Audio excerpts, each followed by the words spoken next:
Welcome to the Marshall Pruitt Podcast, your week in IndyCar listener Q&A show. Recording this almost 8 p.m. on a Tuesday night.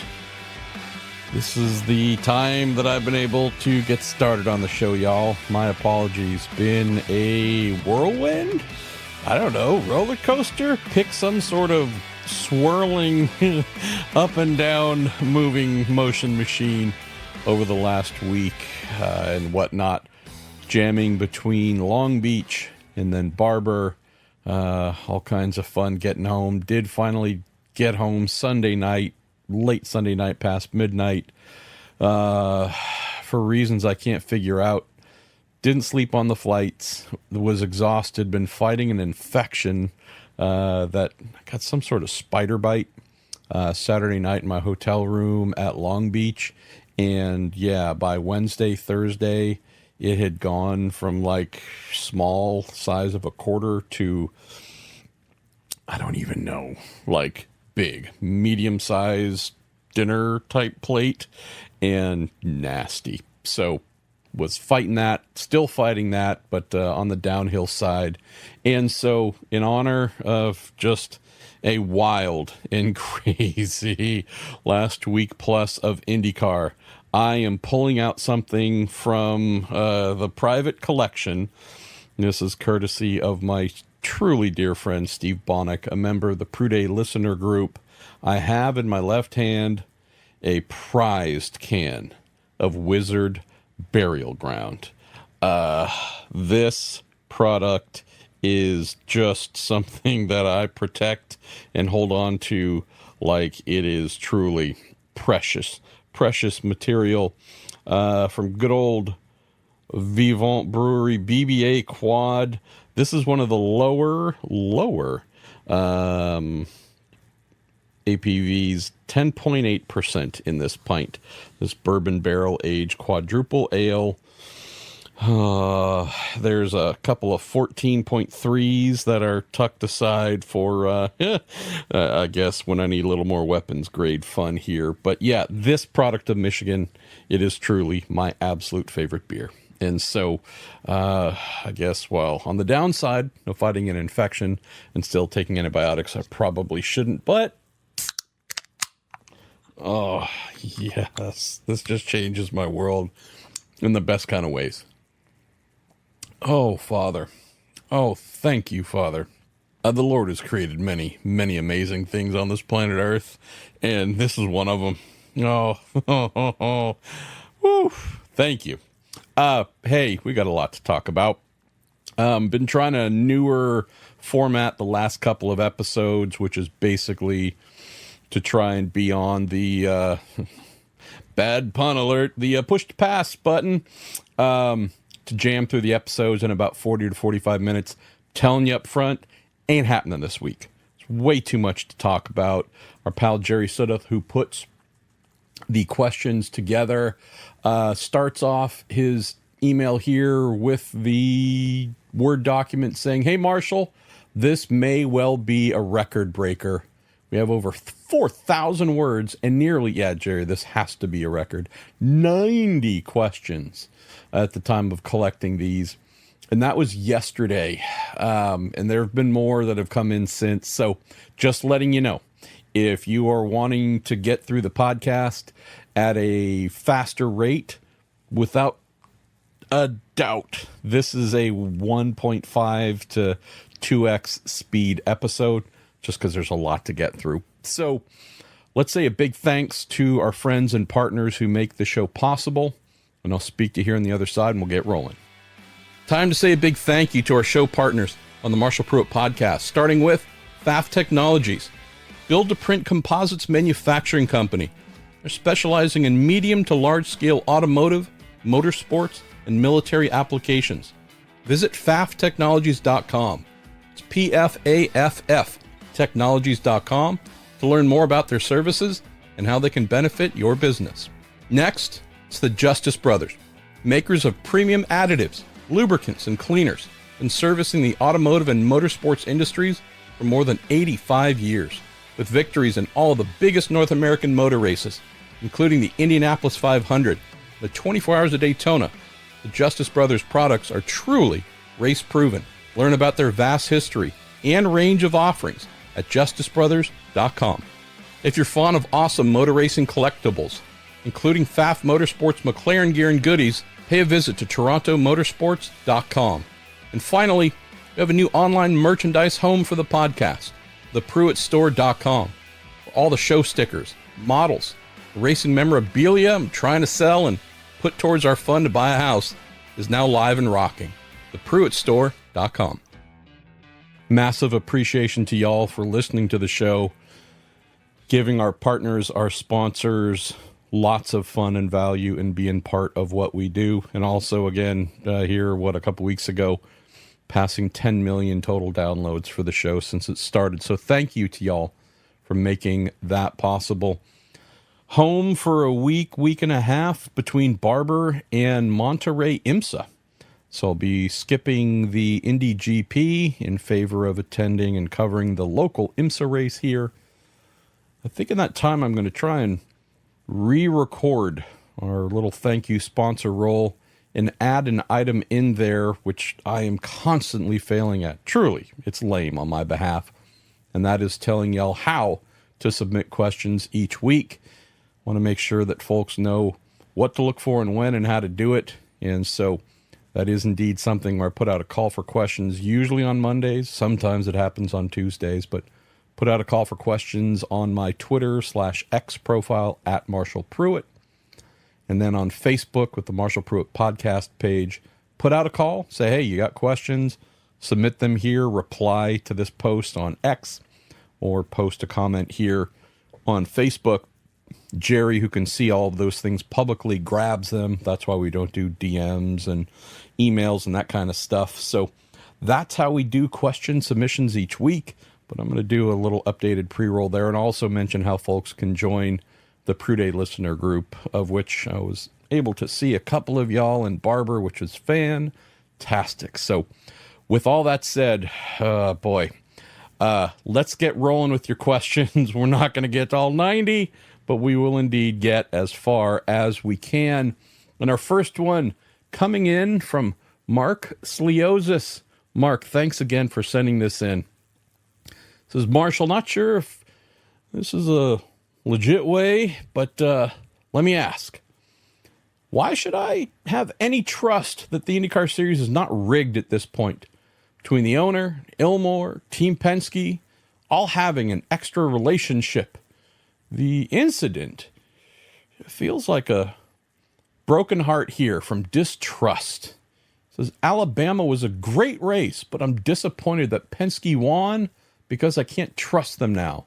Am I out of bounds? You are not, Mark. You are not. And the reason you are out of bounds and feeling like you're outside the circle of trust is because the folks who own the series, the folks who run a couple of cars in the series, did not behave in a correct manner to restore your trust. Of the things I might still do tonight or tomorrow, I have two versions going of the same story. I'm not sure which one I'm going to use or file at all, but it delves into kind of my final thoughts on this entire push to pass debacle and some of the major issues, some of the terrible choices made. Not getting into the how was it done, was this illegal, feel like those things are well known, Mark. The issues we have here is one of how this was handled by Penske Entertainment and how it has led to folks like yourself and others to ask this exact question. Hey, this feels like the game is rigged.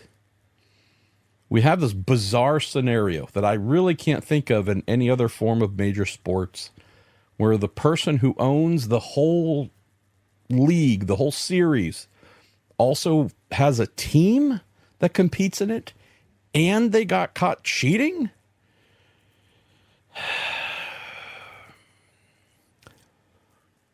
A lot more to talk about here. Your feelings are absolutely valid here, Mark, without a doubt. I don't know if anything I can write or might opine here will cause any change in action, decision-making, or behaviors within Penske Entertainment. But I'd hope they would. Moreover, I'd hope that such things weren't needed and they would arrive at those conclusions themselves, that what they've done to earn your ongoing faith, they haven't even started. Here's just a quick example. So Saturday, 15 minutes before qualifying, Roger Penske summoned all of the team owners to come meet him. Private motor coach, blacked out windows, not something that's open to anybody other than the owners. Within that meeting, as multiple owners have told me, he apologized, said he was sorry, took ownership of what happened. That's about it. Didn't have time to do much more. Not lost on me, Mark, that you are one of, if we think of the Indy 500, 300 plus thousand people who pay money to go and watch. Pick any other race you might go to. The tens of thousands of people who pay money to go to a Penske Entertainment motor race. The hundreds upon hundreds of thousands who watch at home most times. As we received from his actions, that company's actions, Roger Penske felt compelled to apologize to the 9 men who own the other IndyCar teams. The hundreds of thousands of y'all who buy the tickets, watch the TV, and everything else, not a peep. Had he done nothing to apologize to the owners? Okay, that would seem like a bold action. But to completely dismiss and disrespect you and everyone else who invests in Penske Entertainment's product, I don't know what planet they live on, but it's not one where they understand how customers in a sporting entertainment world expect to be treated. Shane Smiley says, long-time listener, first-time questioner. Shane, you know that I absolutely love when y'all send in questions for the first time. Says, best you and your wife and the Pruitt family zoo. Well, thank you. I don't have any cats in here this episode, so I'm just going to take another sip of beer. Shane asks, what are your thoughts on the rubbing his racing approach to the Barber weekend? Drivers also showed zero respect to the 2-car on track.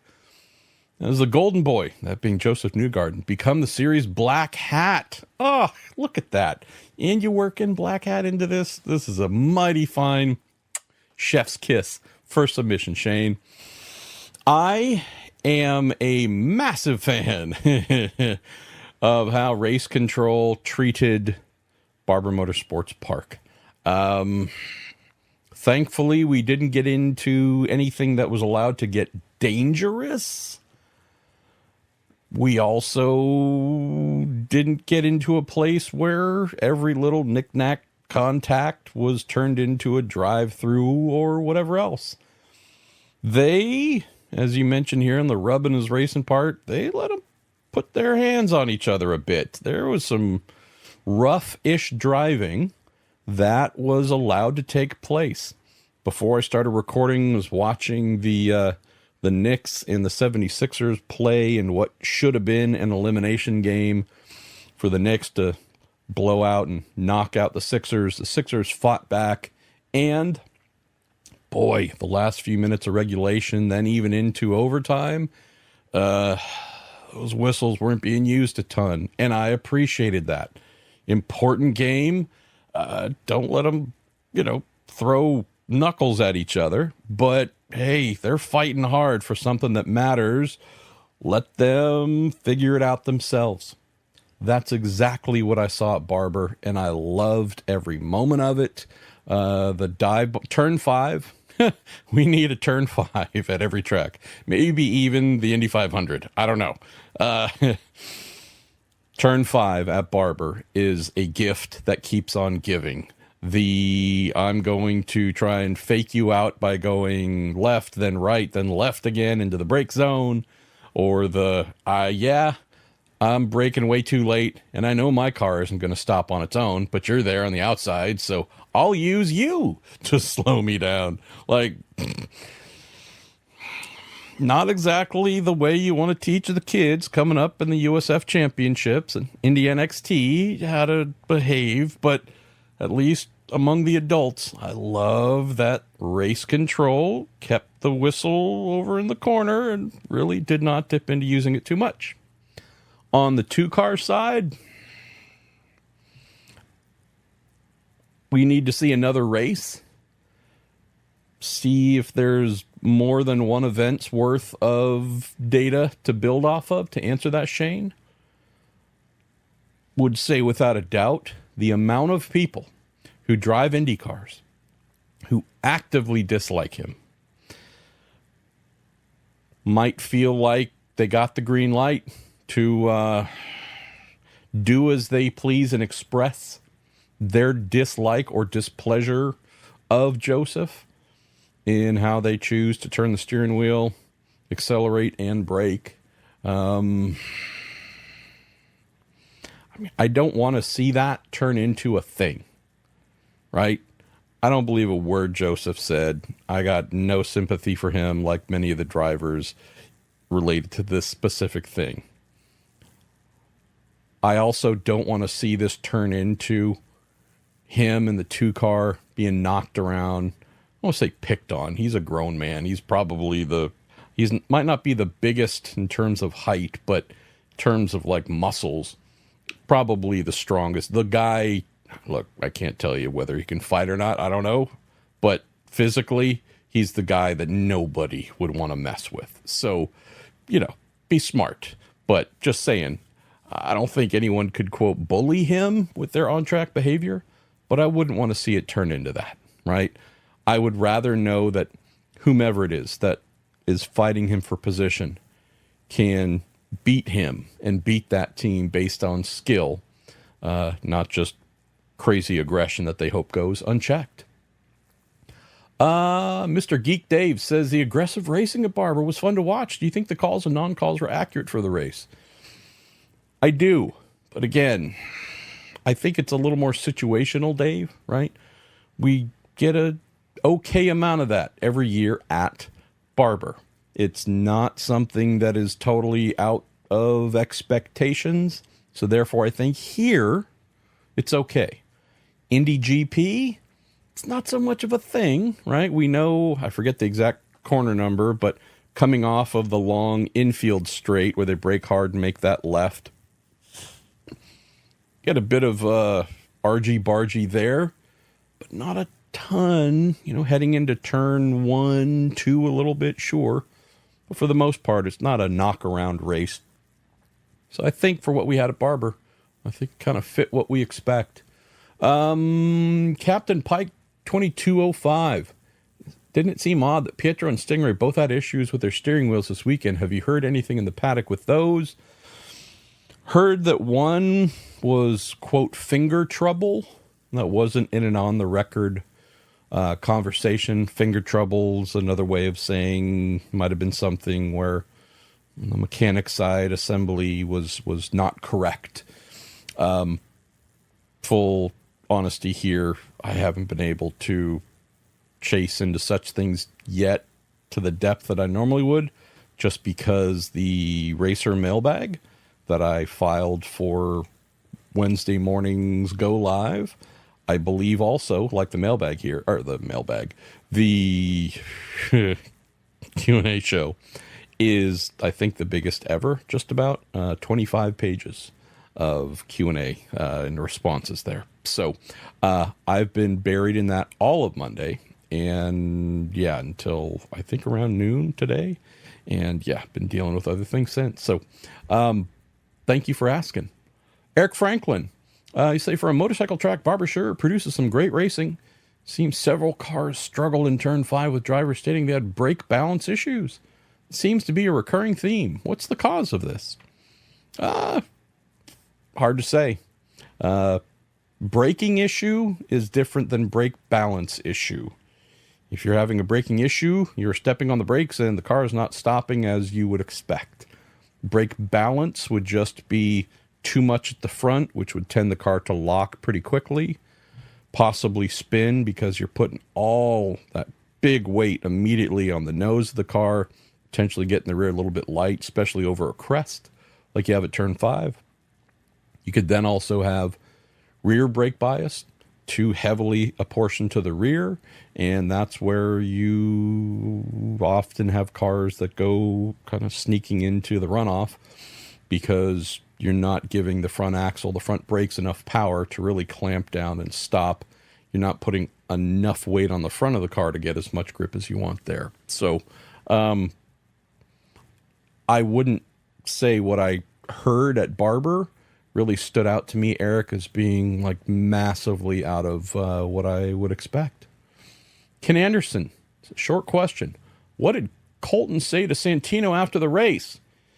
Knowing we're talking about here of Santino and Colton, you're getting into one another a little bit. Says, I had Colton at 2-1 for a first round TKO. Prayers, brother. I asked Santino in an afternoon call today, hey, he or anyone else say anything to you after the race? He said no. Another quick thing to mention, I was on pit lane and we were filming our post-race video within minutes of the checkered flag and the cars landing back on pit lane. Blasted to the media center, grabbed my stuff, jumped in the rental car and left. Didn't get a chance to watch the post-race interview, so if there was a meeting between Colton and Santino that happened, I didn't see it. And when I asked Santino, he said it didn't happen, or there was nothing there. But he also said he enjoyed, as I mentioned earlier, the knuckling up part. I mean, Santino's tiny. Granted, I mean, Colton, he's not short, but yeah, he's still pretty skinny. But I think, yeah, between the two of them, Colton might have a physical advantage, but Santino strikes me as the kind of guy who would bite your kneecaps off if you really wanted to pick a fight with him. So he would, in theory, Ken, have the reach for that potential first round TKO if we're talking boxing. But if we're talking MMA, like, yeah, Santino's not someone I would want Colton to scrap with. Charles Napier, say, what the hell is wrong with Pato, Ward, and McLaren? Do you see changes at the top on the IndyCar side? And what is your opinion on what they're missing? They have a huge budget. Indeed, they do. Okay, lot to unpack here in a short amount of time, but I got to take another sip of Wizard Burial Ground. Oh, jeez. Oh, that is just so phenomenal. And I was clueless to it until Steve introduced himself a couple years ago at Road America and introduced me to this beer, which it just instantly became my favorite beer. So I'm serious. I'm so happy right now. Okay. Pato had a bad race. He made mistakes early and then was going way too hard. I mean, I think I'm going to end up writing it this way, but if we continue the boxing approach, he got dropped in the first round, okay? Made a mistake early, ended up getting set way the heck back with the penalty that came with that, and instead of calming himself and using the many remaining rounds to get back into the fight, spent a lot of those ensuing rounds trying to win by knockout instead of playing the longer game. Ended up spinning his teammate, good old Teddy Bear Pourchaire, at the end of the race too, which was not a good look. This was just a bad race, and call it a off day for Pato. He doesn't have a lot of those in terms of multiple contacts and just messing things up. We've had 3 points-paying IndyCar races. Aaron McLaren's won one of them. Pato has been doing well, barring Sunday, but the team is missing a little something. Do I think there'll be changes at the top? Absolutely not. I can think of no reason for that. What they're missing is a strong, cohesive three-car program. Rossi and Pato get along, aren't close. Their driving styles are not super similar. And then you have this continuing wild card with the third car, where it's had multiple drivers so far this year. We just saw, obviously, that David Malukas was cut. We'll get to those questions in just a moment. The team has gotten off to a rocky start. Plans that they had for Pato, Rossi, and Davey never got going. Callum Ilott brings great talent to the team, great feedback. Hasn't been able to really be there a ton to help shape things, right? Pourchaire, for sure. Brand new to IndyCar. He's got nothing to tell them, right? While he's learning 2 new tracks, still learning a car. Of course, he can tell you, hey, it's oversteering, it's understeering, it's doing a number of things, but he doesn't know enough about the vehicle in terms of he's done so many laps, he knows all of its intricacies, or every little minutia about extracting every tenth of a second from the tracks he's been at. So that's been a little bit of a caveat. You put all those things together and you go, I'm not totally surprised that they are at where they are at. Granted, of course, they would absolutely love to see Pato to have had the last 2 races being stronger than what they are. Rossi was really strong at St. Pete. Pato was obviously the strongest, running second until that disqualification, ended up getting the win. Rossi, through no fault of his own, I mean, the wheel literally fell off the car, and their possibilities of a quality race at Barber.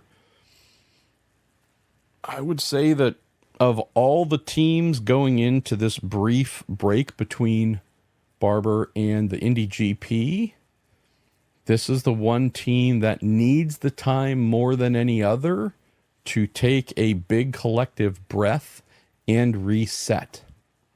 They have phenomenal pit crew. I mean, they really do. The wheel coming off of one of their cars is atypical. Pato in the same race, hitting everybody but the pace car, it's not a typical thing. Teo was running well. Wasn't going to be an amazing result, but he was running well. Got taken out by his teammate, and his final finishing position was blighted a bit. Altogether, Barber was a super forgettable race for the team. Okay. St. Pete was good for sure. Long Beach was decent. I'd say Teo was really the star of the 3 in terms of just showing us like, hey, this guy's got something. Wasn't so much able to show that at Barber, but still persevered, drove a clean race until he was invited into being knocked around by his teammate. So the bones of a quality program this season are there. They really need to have and execute and complete a clean Indy GP, and I think they'll be just fine. Pato, with 2 terrible races back-to-back, still sitting in 6th. Rossi, fallen back a number of positions as a result of that wheel coming off. He's now 11th in the standings. And heck, even Teo with 2 races, the last one being unnecessarily modified at the end. He's ahead of a couple of drivers in the full season championship already, could be decently higher, verging on being in the top 20, if not for being hit there towards the end. So I'm with you. For those of us who thought Arrow McLaren might be coming out and doing the good old, kicking behind and taking names routine, that is obviously not how things have kicked off for them. But nonetheless, I think they should be able to get back to things being better. Where do we go from here? Formula Nerds, how you doing? Thoughts on McLaren's decision to let Malukas go and the possibility of Callum Ilott taking the seat full-time?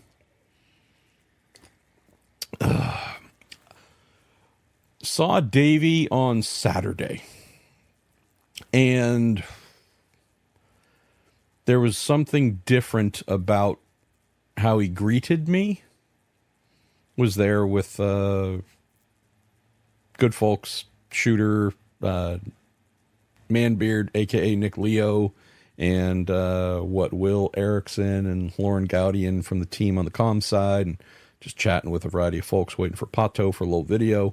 And Davey came out of their engineering transporter, and just his interaction was a little different.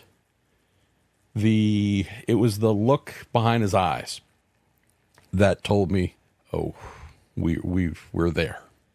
I heard from another friend that there was a comment made not by Davey, but by somebody in his orbit on Friday that made it pretty clear a message has been conveyed that he was going to be released at the end of the weekend, / Monday.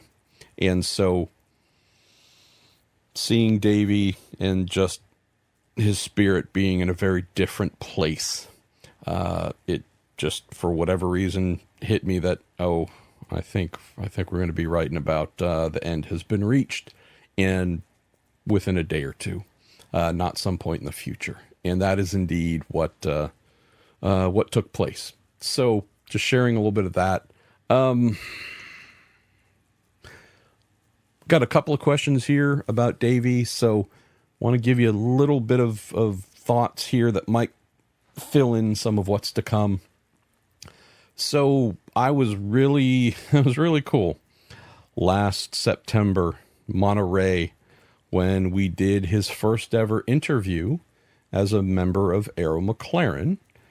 He was going to be announced, I think it was on Sunday or something like that. And I'd known about it. They knew I knew about it. He knew, and his dad, it was all good. And said, hey, would it be possible to capture an interview with Davey about this video piece and hold it for whatever the time is you're going to release things? And did that. And so we went upstairs above the media center, and, he had his Arrow McLaren shirt all hidden away in other clothes. And there was a little effort made to keep all this stuff hidden, and did it. And he took all of it off again. And it was just fun. And it made me think, knowing that this was coming here, having had that confirmed Sunday late afternoon, evening, this was a pretty amazing opportunity he was presented with by Arrow McLaren after 2 years in IndyCar with a quality midfield team where he showed great potential on occasion, but not something that led most folks to go, oh my goodness, he's the next Joseph Newgarden, Alex Palou, etc. Really strong potential at times. Not definitive, this guy's a champion. We're going to fight tooth and nail over getting that contract. So when he was signed by McLaren, it was amazing for him but also little bit of a reach, right? He was 1 year away, one more year of results, of improved results, improved consistency in those results from truly being worthy of receiving such a thing based on proven results. McLaren had spoken with a number of drivers. None of them worked out, were available, etc. One of them being Alex Palou. And looking at the available drivers, truly available drivers, ones who didn't have contracts that would need to be bought out or negotiated, and who knows how they would work out, if you could even get them. Malukas was not someone that they were actively chasing, but ended up being the best available experienced driver.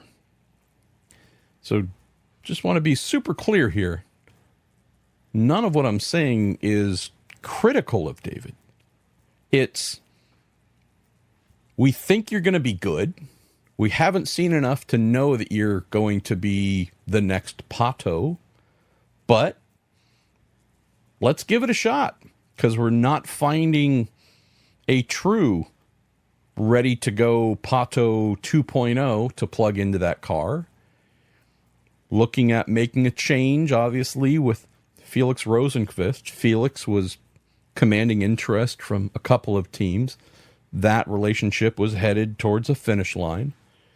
And Arrow McLaren was not finding a slam dunk turnkey person to put in that car. Took a bit of a flyer on Malukas. It was him leveling up higher than you would expect, but it was phenomenal, and I loved it. I was so happy for him. But you then have a situation of what was known for his contract, which was a 1-and-1. A 1-year contract with a team option for a second year if things went well in 2024. And so he was able to do a bit of hybrid testing, which is great. Team loved him, everything about him, and fantastic. But the actual core thing he was hired to do, just to race a car for them and their sponsors, was never able to do. Go back to me watching my other favorite sport, basketball. If you are hired by a team to go out and bounce a ball and shoot it towards a basket and defend whichever opposing players, and you are unable to do those things because you injured yourself before the start of the season, and you've more or less never played for the team. They've seen you a little bit in practice, but they have no body of work of you with that team, and basically barely anything before that. If we're looking at cutting folks to move someone onto the roster who can deliver the things that are needed by that team to perform and win games and win races, this is the harsher side because of this injury. This is the harsher side of the sport. It is radically different from the heartstrings of loving Lil Dave. And truly, I love the kid. We all love the kid. We're so rooting for him to succeed. But if you understand the bare minimum of driving he did for the team, the actual core thing he was being paid to do, you can see how after injuring himself in preseason stuff, in a way that if he was injured in a preseason crash, be it, even if it was his own fault, who knows? Tire blew, who knows what, big crosswind, or he just made a mistake behind the steering wheel. If he had crashed and had been ruled out all this time, I feel more confident in saying the team probably would have held on a bit longer. Since this was something that, even if it was a total fluke, David was not doing any action sports type stuff with the mountain bike, just simply went over the handlebars and tore up his wrist and hand very badly. The nature of what happened and how it happened, I would say, certainly factors into, okay, are we continuing forward with you here or not? Very different in the perception, I would think. The biggest issue here we have to acknowledge is it's not the fact that he crashed on a mountain bike. It's not the fact that he missed a couple of races. It's the fact that an entire team existed, that number 6 Chevy, for him to step into and lead. And because of what happened, he was unable to do that. And so they had to go find someone else to do that.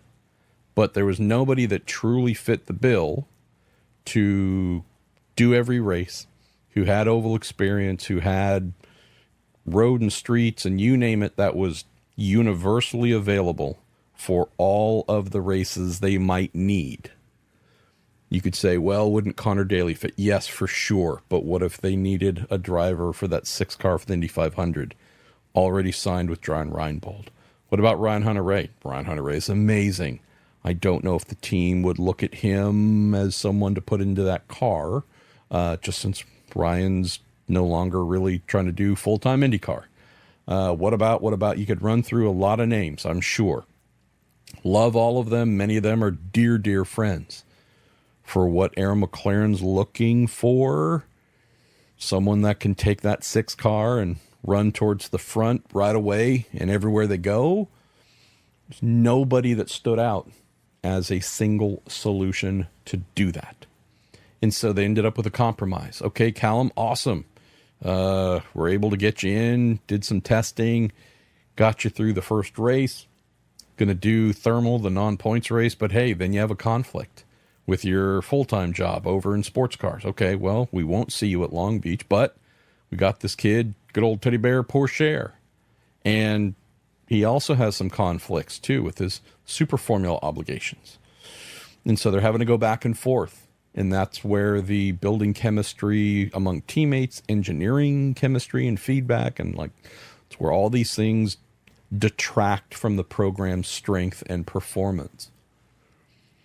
And so the heart of the real matter here of why David was let go is the thing that I wrote about at Long Beach. Kind of knew this is where it was headed.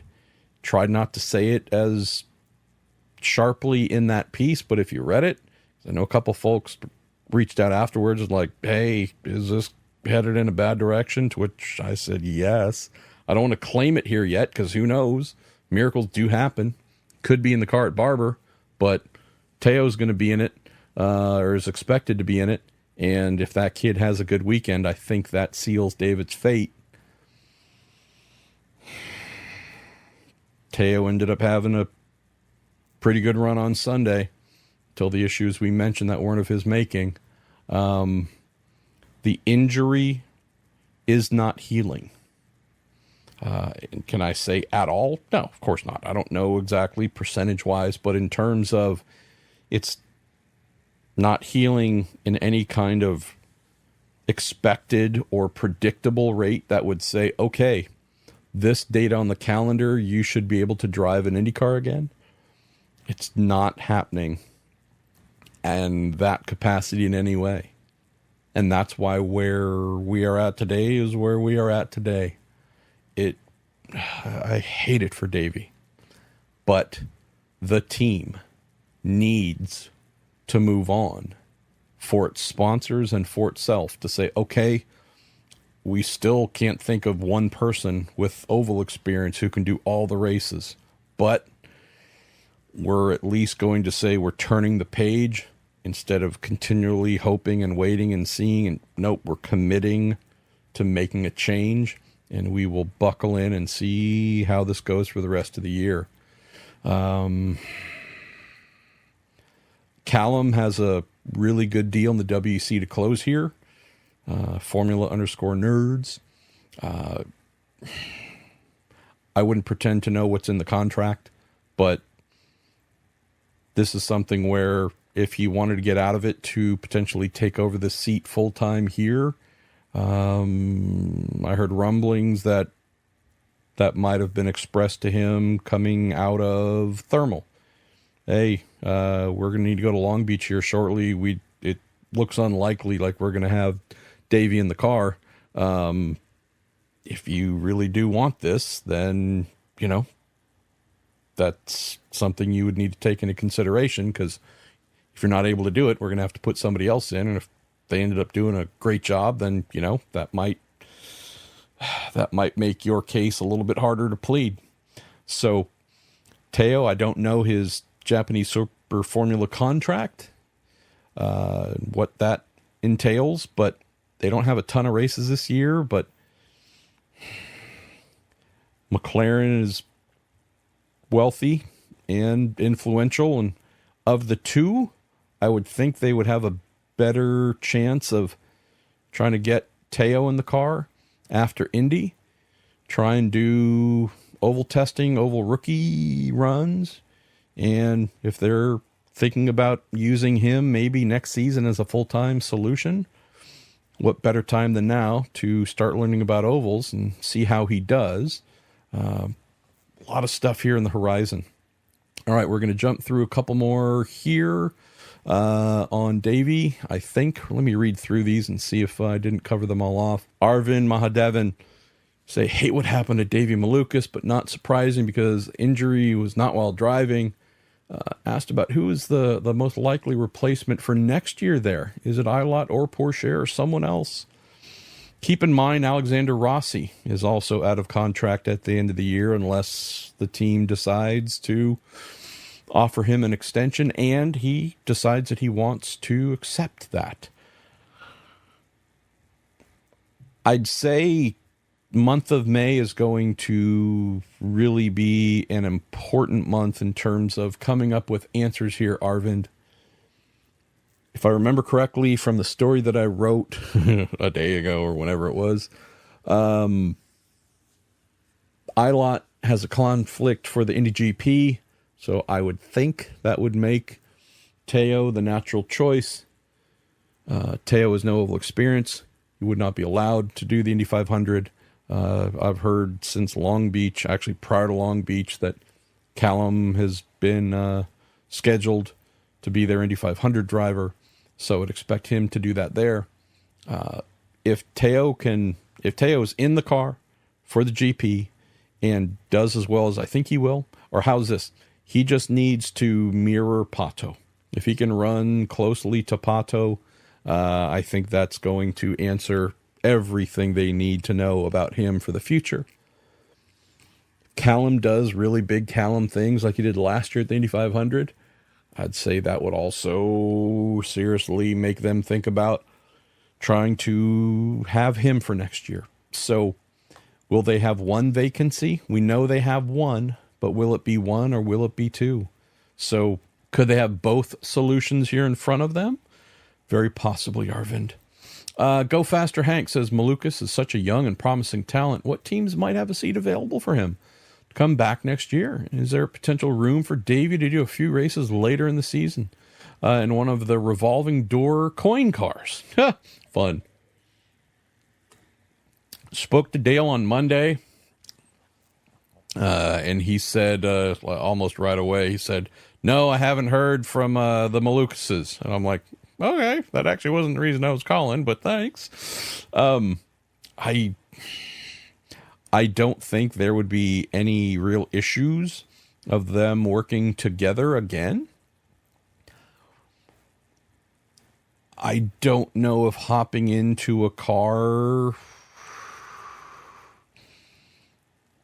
and rushing to do that is something I would want to see Davey do, but to your point, that's the one obvious way to do it in that 51 car, which has a decent amount of races after the Indy 500 that are extremely unbooked. Beyond that, of the thoughts that I had, I don't know if Agustin Canapino was meant to keep going year after year at Juncos Hollinger Racing, or if this is meant to be more of like a cool and awesome 2-year experiment for him. Just thinking elsewhere in the paddock where he might fit in terms of who has something available. Rahal Letterman Lanigan Racing is the one that has come to mind more often for me than anyone else, and I've had others mention the same thing. Christian Lundgaard is someone that Arrow McLaren is very interested in. He's out of contract at the end of the season. I know the RLL team is crazy motivated to try and hold on to him. That, to me, is very much a Christian question compared to the team. If he wants to stay, pal Pietro Fittipaldi has not had the easiest of seasons for sure.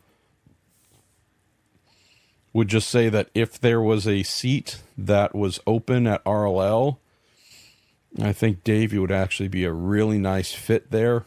I was told by another team that they would like to expand next year to 3 cars, but they didn't think they could get a motor, and so that would limit their ability to consider someone like a Davey, who I think would go to that team for sure, but the team doesn't believe they're going to be able to expand, so there's a bit of a nothing burger there. Only other one that jumps out is Ed Carpenter Racing. Rinus VeeKay, yet again, being another driver who's out of contract at the end of the season. I know there was hope that he and Lundgaard would also attract interest at Penske, with Tim Cindric telling me not that they're done, but they're working towards an extension with Joseph and, feeling positive about it. Sounds like there might not be any inns at the home for them to occupy. But knowing that Rinus and Christian Lundgaard would certainly be on Arrow McLaren's radar, potential for a seat at one of those 2 teams for Davey to slot into. I don't see... again, Coyne is certainly one, already been there. While it might be a really good choice for him to work himself back into shape once his wrist and hand are hopefully healed before the season's out, that would be the brilliant place to do it in the 51 car. But having been there and experienced everything they have to offer, let's say gotten everything they have to offer, I'd hope that he would try life at a different team, as he was meant to do at McLaren. All right, where do we go here in the last phase of the show? Pedro Miranda asking if Davey might be on Prema's radar. I was meant to speak with Prema yesterday. They called me back. I got to call them tomorrow, so just need to ask. If they'll answer on the record or off the record, we will find out. Let's get into the last phase of questions here. I see where I am going for the final questions here. East Valley Gray says, MP, did you see David Salters this weekend? Says, before I saw HRC's message as let's get this marriage back on track, talking about, I think, the stories that we did late last year with Chuck Shifsky. Yes, I did see David. Spent a good amount of time speaking with him. And then lots of time at Long Beach. Says, saw that message as let's get this marriage back on track from HRC, but with the Penske cars cheating in a Penske-owned series and with a Penske related engine being the Ilmor Chevy, I can't imagine Honda's happy. I fear this scandal has put the prospect of HRC staying in jeopardy. I can't speak for them. I would say that if you had assumptions that Honda was vastly unimpressed by everything that took place, that would be a very reasonable thing to assume. My fear of Honda staying before this was like not at the rev limiter, but pretty close.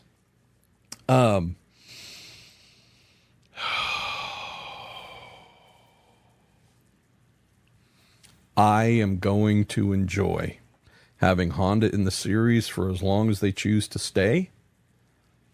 I do not have any news to share here about, they're leaving, and they're leaving on date X. I can tell you, though, I have in the back of my mind told myself here recently, just be sure to enjoy them.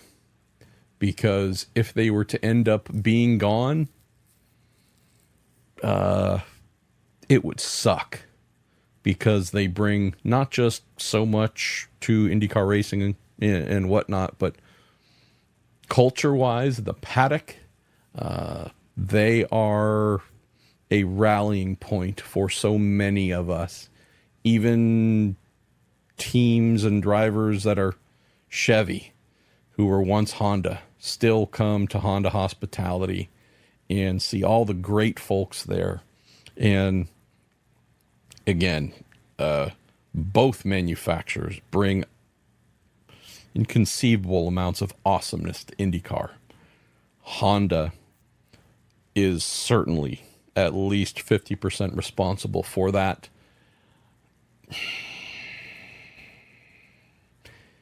If they end up missing, they turn up missing, as one of my favorite phrases go. And that decision was influenced in any way by this nonsense that went down with the Penske cars and team. I'm going to be mad, and I'm sure others will too, because it'd just be ridiculous. Mike Jablo, you say all these Team Penske and Cindric and Newgarden explanations remind me of George Costanza's famous line. It's not a lie if you believe it.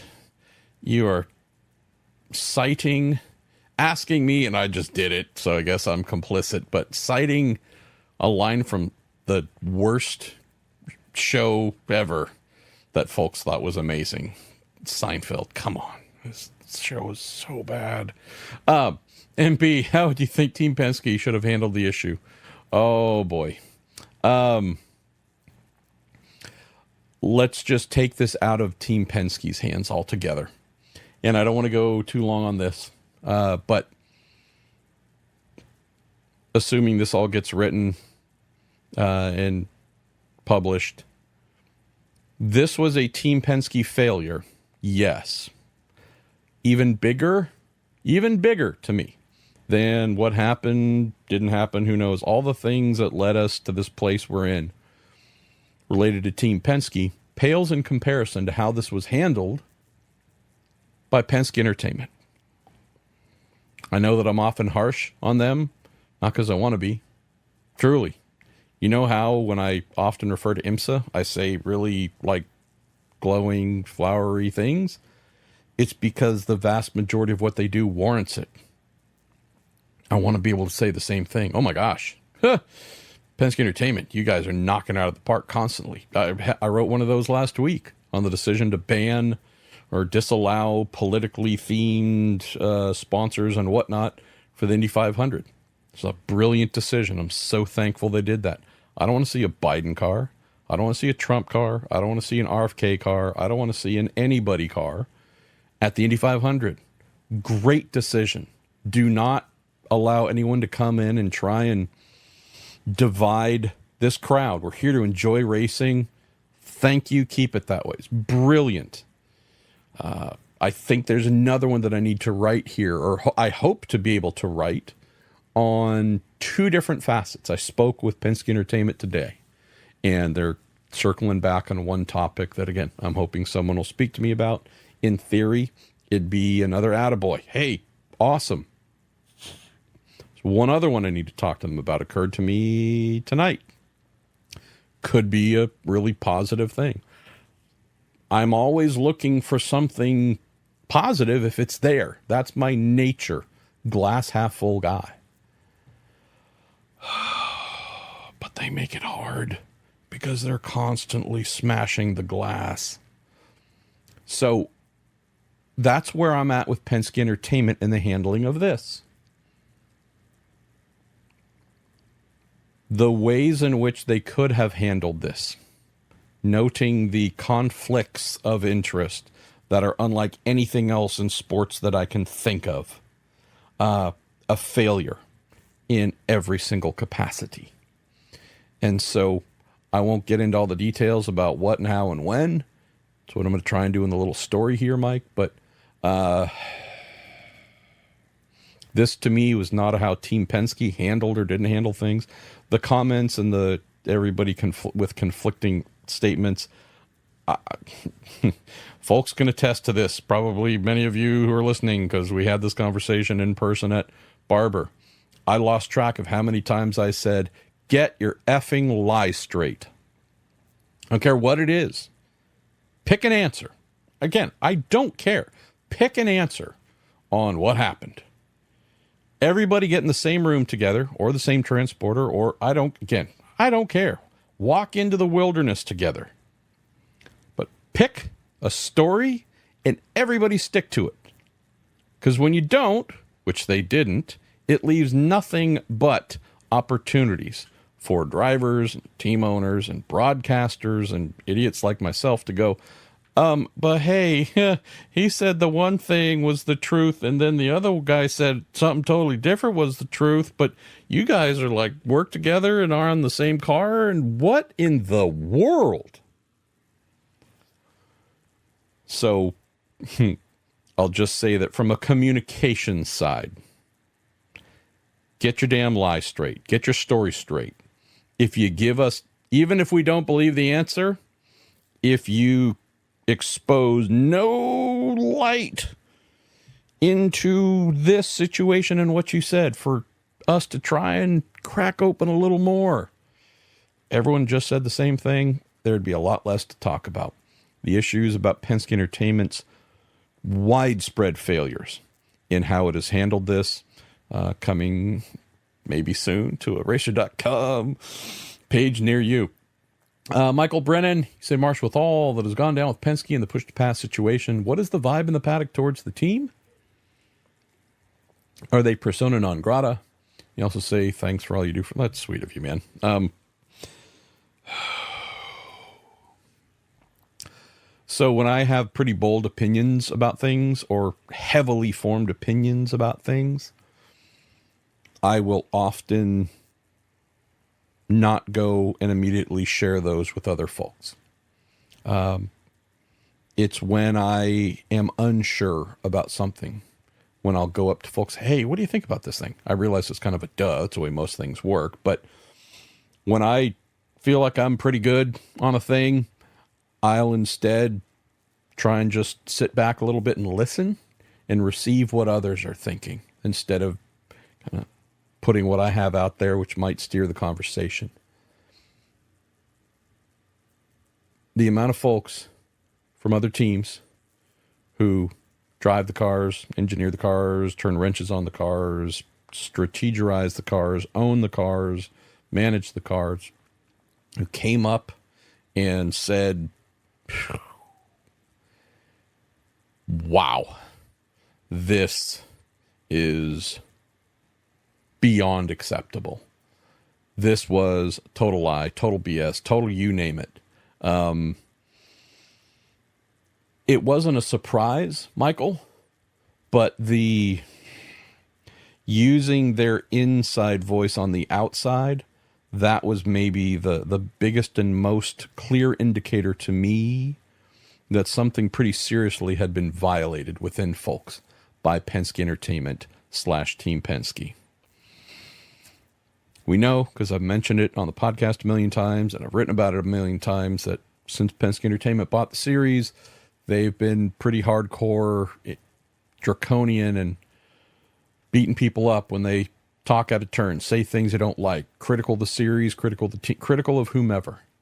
And most people, even the folks who own the teams, tend to avoid getting yelled at, so they just choose not to say anything on the record, in public, whatever.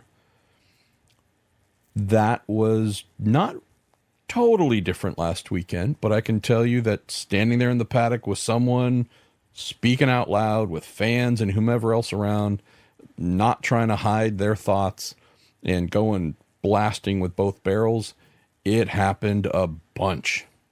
And there's also a number of, hey, let's go talk over here away from folks, and someone would share whatever they happen to think. It happened in the airport, leaving. It happened at dinner. It happened at lunch. It happened at breakfast. I mean, in the media center, obviously, it happened on pit lane. It happened up and down the paddock. It happened in the van, the shuttles going from one location to the next at the track. The vibe is not positive. Last thing I'll mention here, back to the failures. Nobody that I know of within the paddock, outside of, I'm assuming Team Penske, expressed to me the belief that the penalties were sufficient. No more was needed. They were great as they were. I'm sure there are some that I didn't speak to who believe and are going to say, hey, I'm good. Penalties are right. Leave it as is. And just tell you, for those that I spoke with or spoke to me or whatever it might be, it's another area of like, can you believe they're going to basically get away with it? Okay, they lost a race. Cool. You gave up a win. Got it. Okay. But this effectively is going to start and stop right here in just a couple of days. All good. Turn the page. It, to me, incredulous. And I know a lot of others express that too. Patrick Gaffney says, where did the fines for Penske last week go into? Some kind of fund for the other drivers or teams? Or Penske just moved some money from the left pocket to the right pocket of its corporate blue jeans? That was a question asked in a little media scrum that we had. Yeah. Friday afternoon. Mark Miles, Jay Fry, and that was asked to Mark Miles, and he said, oh, it's totally different things. Team Penske operates independently from Penske Entertainment, so that money would be paid to Penske Entertainment by Team Penske. I'll just leave that there. David Lighting, MP, first time, long time. David. Interesting to hear you mention that Joseph Newgarden wasn't on the best side of many drivers in the paddock. Last I knew, he was fairly tight with Ed Carpenter, Connor, Rossi, Wickens. Something changed, or was that an incorrect assumption on my part? I can't speak to how many of those drivers he's bros with. I can just tell you that the amount of drivers who've told me can't stand him, don't talk to him, raging ego, been a dick to them, can tell you it's not isolated to just drivers outside of his team. He behaviorally, attitude, why, whatever it is, I've just heard story after story of folks go, yep, screw that guy. So if he's tight with Robbie and Alex and Connor and Ed, I mean, like, seriously, I am happy for him, and I hope that those things are all true and awesome, because we need friends in life. His relationship with the other drivers, though, was at an all-time low before this happened, and it has only gotten lower afterwards. So, yeah. As to why, as I am repeatedly told, it's because of him. So, yeah, there you go. Eddie W. and lots of other folks have asked this here as we get to our last real question. In your mind, what does Joseph Newgarden need to do to redeem himself in the public eye and with his fellow competitors?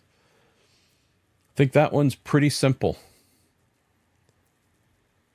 Drive the race car, do well, and let time pass. Michael Shank won the 2023 Rolex 24 at Daytona, that being in January of 2023. That is IMSA's biggest race. Caught cheating 5 or 6 weeks after the win. They were allowed to keep the win in terms of the record books, but lost all their points, huge deficit there, money and you name it, and right, hardcore, branded as cheaters. Their life was made very hard. That was very much a 2023 thing. Not saying it's been entirely forgotten, but I am saying the sting of that happening and, quote, being that guy, being that team, I haven't seen it carry over to folks this year. Granted, they're only in IndyCar this year. Time is the thing.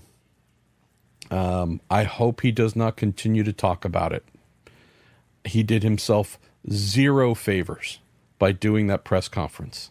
Of the drivers we spoke about who he's turned away from, walled himself off from, or cut bait with, he did that right after the final race last season with his super close friend and also business partner, Brian Simpson.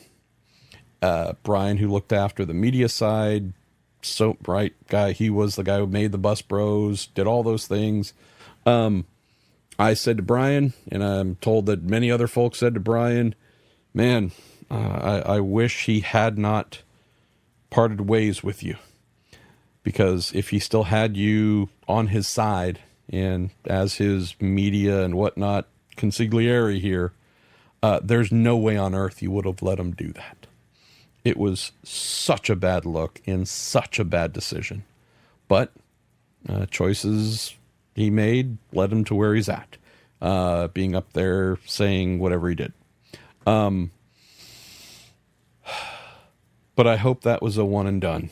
I hope we're not looking at another press conference or other comments or, hey, come on to my podcast, whomever, and talk about a thing, or my video thing, or like, I really just hope silence on this topic, humility in his actions going forward. I would expect him to win multiple times this year. There will probably be a big outburst of emotion. Would also hope someone might advise him, you decided to become the face of this cheating scandal. Erupting with happiness in victory lane is probably going to land very poorly, and pull back up this exact thoughts of all that stuff again. Like, be the wide receiver who catches the amazing touchdown and doesn't do the super whichever demonstrative dance in the end zone. Hand the ball to the ref, act like you've been there, graciously accept your success, and go win the next game. I think if he does those things and keeps things small and humble for the rest of the year, it won't be forgotten in 2025, but I do think the heat will be vastly reduced. His biggest fan in the world, dear friend, our brother Greg Dixon, says, my only question to you, my brother from another mother, is, where the heck do I meet you for my first visit to the greatest spectacle in motor racing? Greg's heading out to the Indy 500 to give us his whoa! I can't even pretend to do it, Greg, so I'm not going to try. Told him I'd show him around, love to do that. He also asked my t-shirt size. Yeah, more X's than I would ever want, even if I'm getting smaller. Yeah, can't wait to see you there. And yeah, hope get to show you around a little bit, the cool places to go and see within the Indianapolis Motor Speedway. And our final question, Hunter says, who pushed Georgina off the bridge and why did Firehawk do it? Very true. There was a Firehawk sighting. I am convinced Murder Hawk, actually, more accurate, cutting Georgina down off the bridge. It's funny. I guess some newer fans or newer viewers, who knows, weren't aware that that mannequin has been hanging from that exact spot for years, timing-wise. And I assume no one cut it, but haven't done the full investigation yet. But the fact that that happened among all the hours of the day in the middle of an IndyCar race, and then McLaughlin's reaction afterwards, posing with Georgina the mannequin in the media center. Is there a more perfect end to such a bizarre stretch of time in IndyCar than that? You could not script this stuff. All right, I am Marshall Pruitt. This is the Marshall Pruitt Podcast, brought to you by Pfaff Technologies, the Justice Brothers, and TorontoMotorsports.com, and our friend Jerry Sidduth, who puts all the questions together, and the fine wizard on the front of my Oh, delightful. Wizard Burial Ground. I'll speak to y'all here very soon.